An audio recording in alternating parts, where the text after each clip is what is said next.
Olha que coisa interessante. Tudo tem um tempo próprio. Para tudo há uma ocasião e um tempo para cada propósito debaixo do céu. Tempo de nascer e tempo de morrer. Tempo de plantar e tempo de arrancar o que se plantou. Tempo de matar e tempo de curar. Tempo de derrubar e tempo de construir. Tempo de chorar e tempo de rir. Tempo de plantear e tempo de dançar. Tempo de espalhar pedras e tempo de ajuntá-las. Tempo de abraçar e tempo de se conter. Tempo de procurar e tempo de desistir. Tempo de guardar e tempo de jogar fora. Tempo de rasgar e tempo de costurar. Tempo de calar e tempo de falar. Tempo de amar e tempo de odiar. Tempo de lutar e tempo de viver em paz. Eclesiastes capítulo 3, versos de 1 a 8 da Bíblia Cristã. Nessa quarentena eu tenho certeza de uma coisa: você está mais conectado do que nunca. Seja por meio das suas redes sociais, Twitter, Instagram, Facebook, YouTube, ou ainda através dos noticiários da TV. Isso tem alguns motivos por que isso acontece. Um deles é porque a gente não tem nada para fazer, estamos de quarentena, está tudo fechado, quase tudo fechado. A gente não pode sair de casa por capricho, simplesmente por vontade. Mas também é um jeito que a gente encontrou de fugirmos do isolamento social. E de certa forma, quando nós estamos conectados, nós temos a impressão de não estarmos sozinhos. E sozinhos é a única coisa que a gente não consegue estar nesse período de quarentena. Seja porque os nossos familiares também estão em casa, estão trabalhando no estilo de home office, mesmo que eles estejam espalhados na casa, dos cômodos por aí, observe bem, a gente sempre está ouvindo alguma coisa. Seja notícias na TV, seja com fones de ouvido, ou seja ouvindo música, assistindo alguma coisa. Isso mostra algo interessante da nossa geração. Como a gente corre, como a gente foge do silêncio. Isso se dá por alguns motivos. Primeiro, porque o silêncio ele nos incomoda. Ele gera em nós a sensação de estarmos abandonados, de solidão. Nossa geração, ela odeia o silêncio. E principalmente ainda nesse período de quarentena.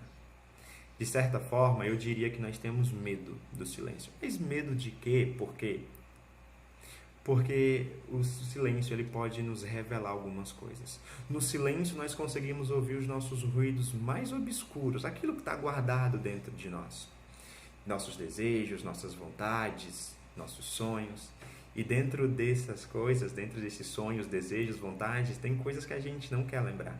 Ou simplesmente nós não queremos saber. Também porque o silêncio ele dá a impressão de que ninguém está no controle da situação.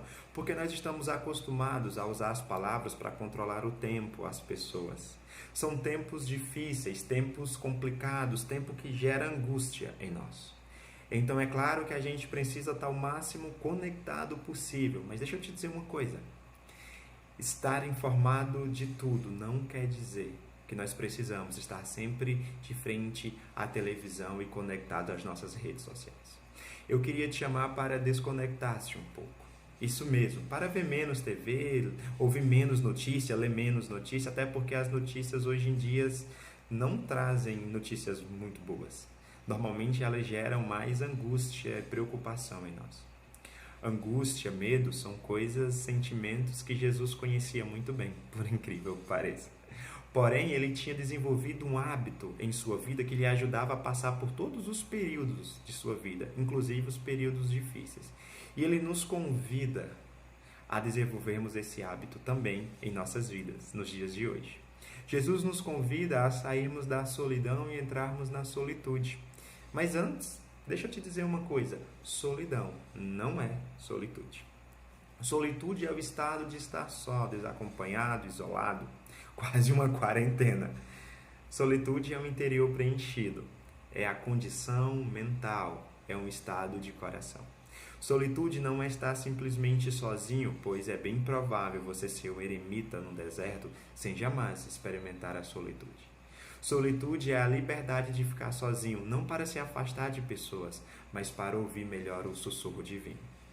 Jesus viveu em estado de solitude de coração, mesmo rodeado de pessoas, mas também ele viveu em solitude externa. Nós temos vários exemplos na Bíblia cristã, onde ele se retira por alguns períodos para ficar sozinho. Mas eu quero ver com vocês o último período de solitude de Jesus relatado nos Evangelhos. O texto está na Bíblia Cristã, no livro de Lucas, capítulo 22, verso do 39 ao 44. Eu vou ler. Diz o seguinte: Como de costume, Jesus foi para o Monte das Oliveiras, e os seus discípulos o seguiram. Chegando lá, eles lhe disse: Orem para que vocês não caiam em tentação. Ele se afastou deles e, a uma pequena distância, ajoelhou-se e começou a orar. Pai, se queres, afasta de mim este cálice. Contudo, não seja a minha vontade, mas conforme a tua. Apareceu-lhe então um anjo do céu que lhe fortalecia. Estando angustiado, ele orou ainda mais intensamente, e o seu suor era como gotas de sangue que caíam ao chão.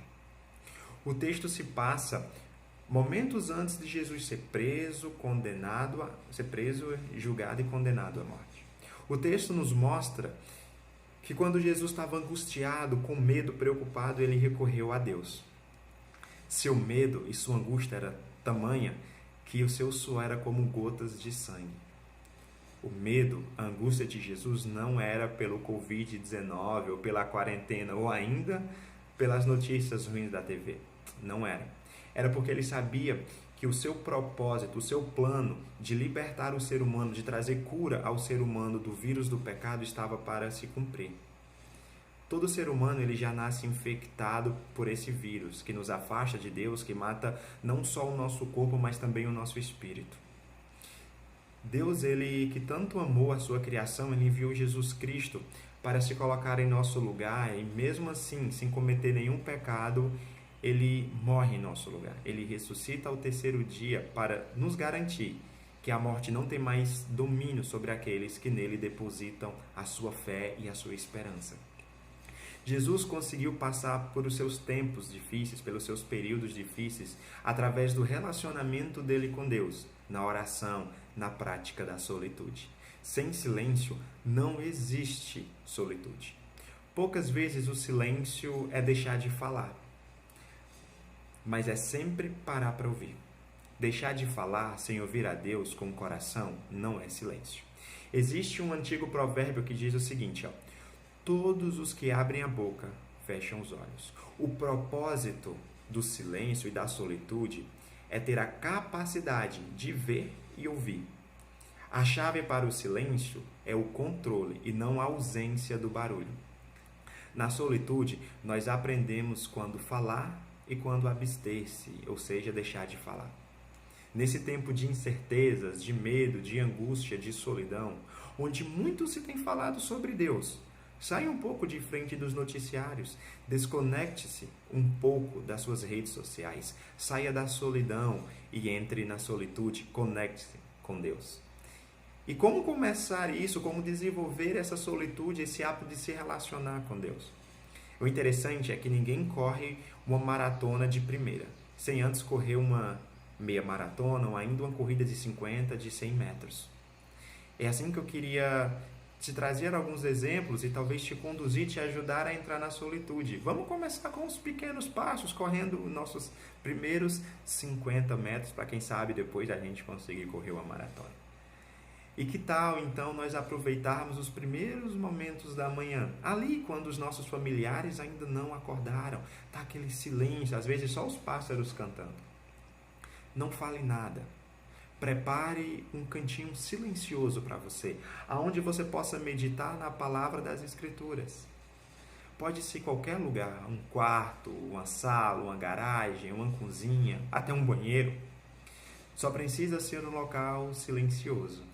Escolha um versículo, talvez só um para começar, e medite nele por 10, 15 minutos. Peça a Deus para falar a você através desse versículo. Leve um papel, uma caneta e anote aquilo que vem à sua cabeça e depois ore em cima disso. Passe o dia remoendo o texto mentalmente, tentando absorver ele, ver o que Deus fala através dele para você. Depois, quem sabe, a gente possa dar passos maiores, mas para começar é isso. É na solitude que nós desenvolvemos a nossa intimidade com Deus.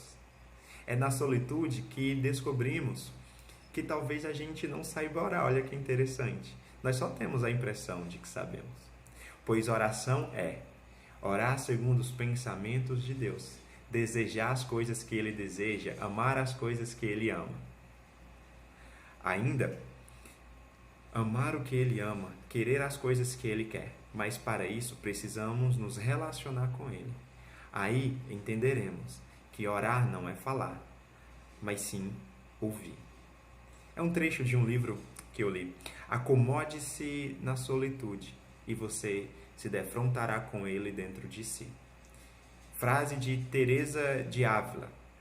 Que esse tempo não seja só um tempo de quarentena. Que você, de fato, possa aproveitar esse tempo. Possa aproveitar a oportunidade que Deus te dá. Para conhecer e se aprofundar na espiritualidade cristã. Para se aprofundar e conhecer Deus. Durante esse tempo, eu vou lhe ajudar nessa caminhada. Todos os dias vou estar compartilhando vídeos, talvez um pouco menores do que esse, com textos e meditações que nos ajudem a entrarmos nessa solitude. Por hoje, queria deixar algumas perguntas para a gente refletir um pouco. Como andas o teu coração nessa quarentena? Angustiado? Inquieto? Com medo? Segunda, qual é o teu sentimento em relação ao silêncio? O que você sente quando você está em um silêncio absoluto? Terceira, como tenho distribuído o meu tempo nessa quarentena? Eu queria deixar essas 3 perguntas para a gente analisar, refletir, quem sabe começar a colocar em prática algumas coisas. Como andas o teu coração nesse período de quarentena? Qual é o teu sentimento em relação ao silêncio, ou ainda como você tem administrado o teu tempo nessa quarentena? São coisas que, se a gente consegue parar, refletir, pensar bem, a gente sempre vai achar alguma coisa para acrescentar em nossa vida. Por hoje é isso. Eu queria te convidar a falar com Deus. Senhor, eu quero te agradecer pela vida de Jesus Cristo, onde o Senhor nos ensina a pararmos e a desenvolvermos o hábito do relacionamento contigo, a desenvolvermos uma solitude, um estado de mente e de coração, Senhor, simplesmente para te ouvir. Quero te agradecer porque o Senhor sempre está buscando se relacionar conosco e nos proporciona oportunidades para isso, que a gente possa de fato desenvolver e aproveitar bem esse tempo. Eu ainda queria pedir, Senhor Jesus, mais uma vez, pelas pessoas que estão infectadas com esse vírus. No Brasil, os números somam a quase 4.000. No mundo já se chega quase a 500.000. De mortes no Brasil, nós ontem à noite tínhamos chegado a 92 pessoas. No mundo, mais de 10.000 já morreram, Senhor. Tem misericórdia de nós. Estende a tua mão, a tua graça, o teu perdão. Ilumina a mente do ser humano como o Senhor já iluminou tantas vezes. E nos ajuda a desenvolvermos uma cura, algo para controlar essa epidemia. Conforta o coração das pessoas enlutadas, Senhor Jesus. Que o Senhor possa nos dar toda a sabedoria nesse tempo. Assim eu oro e te agradeço no nome de Jesus. Meus queridos, que você possa ficar na graça e na paz do nosso Senhor Jesus Cristo.